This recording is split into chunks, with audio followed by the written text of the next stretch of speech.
Hello, Deck It Out DIYers, and welcome to February, our tiered tray of the month. And we are doing hot air balloons because they're just so darn cute. Hot air balloons for Valentine's Day.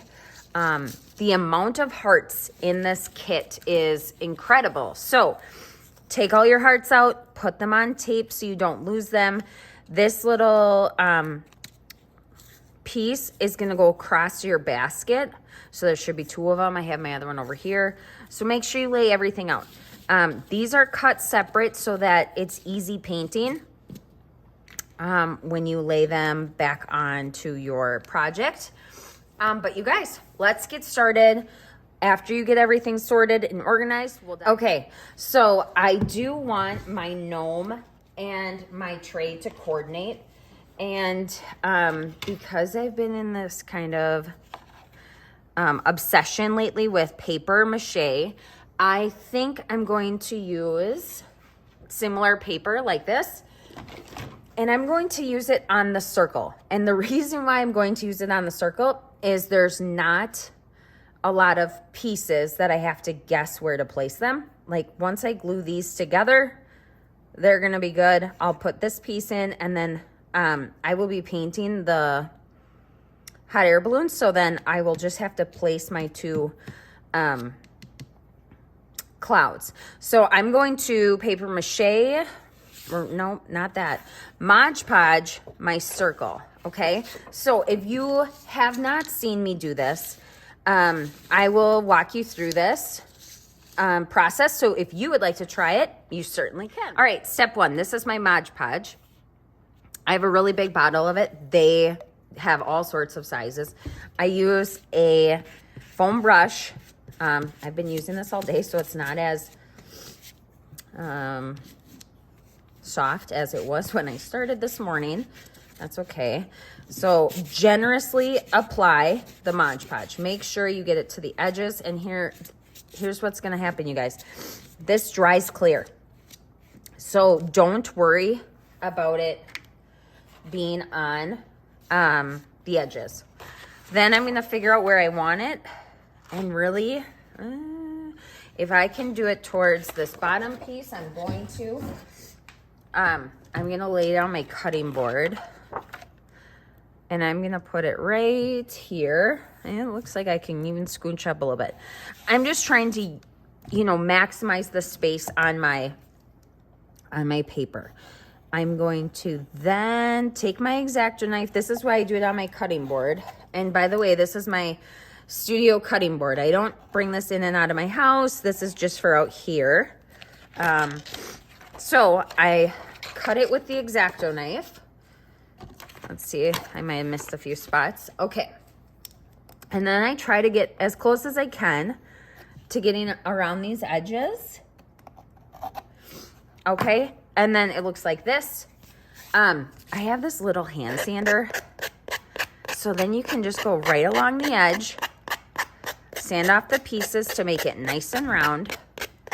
Now, if you wanted to, I don't think I'm going to. If you wanted to, you could try to feel out or look on the edges where the grooves are to make it shiplap again. So then you could take your sharp X-Acto knife and you could go right through drawing those straight lines because there's scored in there. So you would be able to put your X-Acto knife through. However, I think I'm going to leave it because I think this looks super cool. And then my hot air balloon is going to go on there. And then we'll put those two clouds on. The basket will go on. So that's what I do. The step that I did just miss though, so I filed it off or sanded it off. Take your Mod Podge and go right back over it, and I really make sure I get my edges good, because that's where the paper is gonna be lifting, right? So get your edges good, and remember this dries clear. So yeah, there you go. Let it dry. We'll paint our other pieces. I'll give you a quick tutorial on that in a second, and then we'll put it together. All right, like I said before, I want my pieces to coordinate. I used I use purple, this purple on my gnome. So I'm going to use that. So if you're new to us, you'll take your sponge that's in your kit. You'll take any paint that you want to use, dab it in the paint, dab it off, and then dab the project pieces. Less is more. Thickness of tissue paper, so nice and thin when you are painting. I used white, bright pink like this. These are my Posca pens. These are my paint markers that I use. And so I'll probably introduce a new color on my tray just because my tray, now I'm introducing teal with my paper choice. But sometimes I just use my markers to color and paint with. Sometimes I just pull out the paint too. So you'll see that throughout the video. I'm using both. When you see these etched lines, you can just paint right over them or color right over them. Because those are there so that our other pieces, like this piece over here, we will color and paint that, and then we will lay it over, glue it over the top. Okay, so continue painting all of your pieces, and then we will put it together at the end.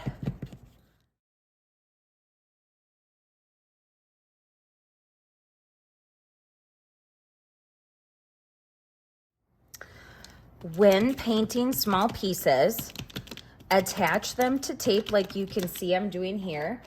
That way you can hold on to the tape without getting your hands full of paint.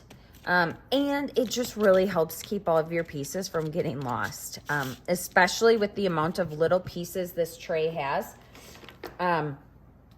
There's a lot of hearts that are very small that you could lose. So I like to always attach it to painter's tape. You can, depending on how your tape is, stickiness wise, you could always use the tape that we include in your kit as well.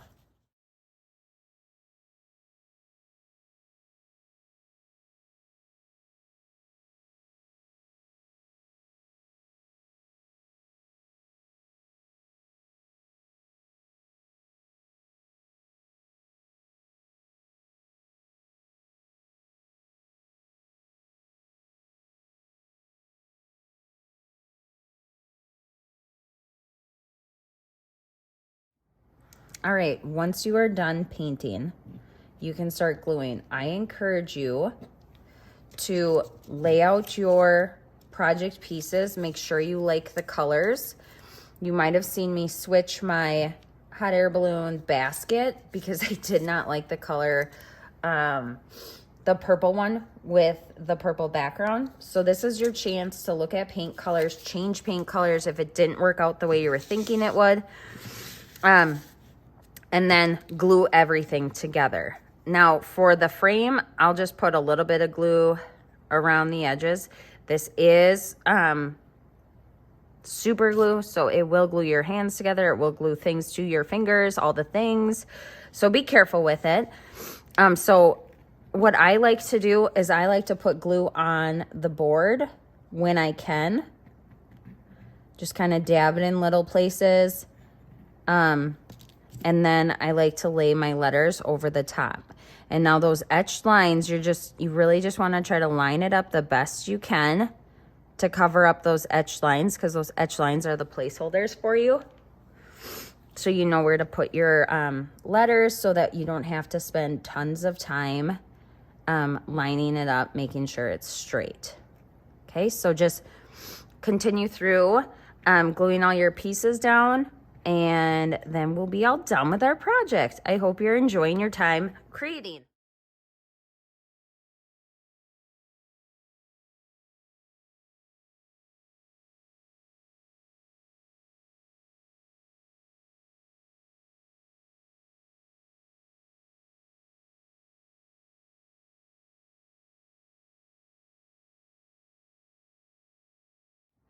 Thank you so much for joining me for our February tiered tray of the month. I hope you had a wonderful time creating, and I can't wait to see how you made your tray. See you in the group.